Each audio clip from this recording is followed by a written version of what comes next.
D'abord, je crois pouvoir dire que l'Europe tout entière, sans exception, approuve les mesures du plan d'action concerté adopté dimanche dernier à Paris.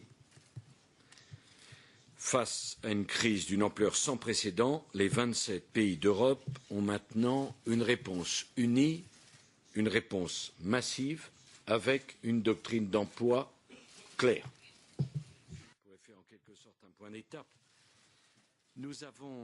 Nous sommes unanimes pour dire qu'il faut aller plus loin que les mesures d'urgence et unanimes donc en Europe à demander la refondation du système financier mondial.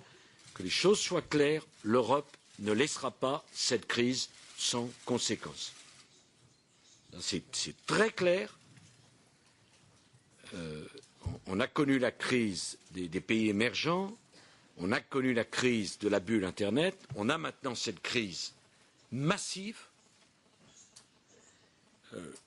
Nous sommes décidés à ce que des conséquences en soient tirées sur le système financier, sur le système monétaire, sur la refondation du capitalisme. Crise massive.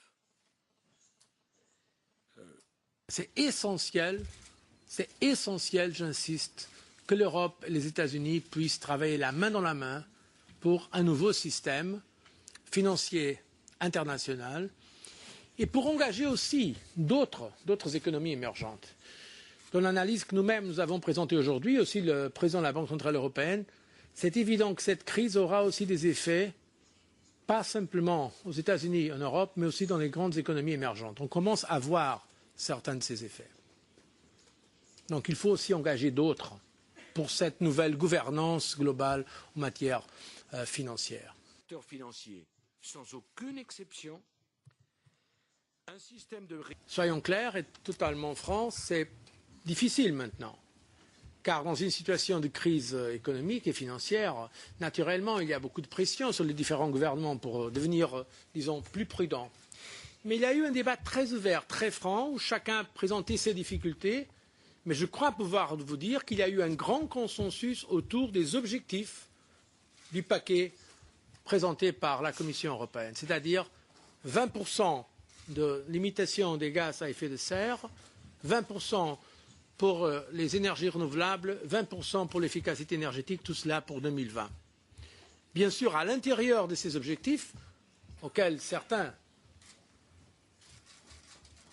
ont appelé les lignes rouges, on pourra discuter quelques mécanismes de flexibilité. Nous porterons le message de l'Europe. Et l'Europe ne veut plus que les mêmes... La volonté qu'aucune institution ne soit sans superviseur, que toutes les institutions soient obligées à la transparence et qu'il y ait au minimum une coordination des superviseurs nationaux, je pense pouvoir dire qu'il y a une unanimité, en tout cas tel que je l'ai compris. Et alors il pouvait y avoir une crainte de pays plus petits là-dedans, mais chacun, me semble-t-il, a bien compris les enjeux. Et avec l'aide de la Commission, on va y travailler. Puis, au dîner, on a une discussion très approfondie. Il faut qu'on tienne compte des problèmes spécifiques. C'est très important. L'Europe est unie. Elle a dans une situation de crise économique et financière. Naturellement, il y a beaucoup de pression sur les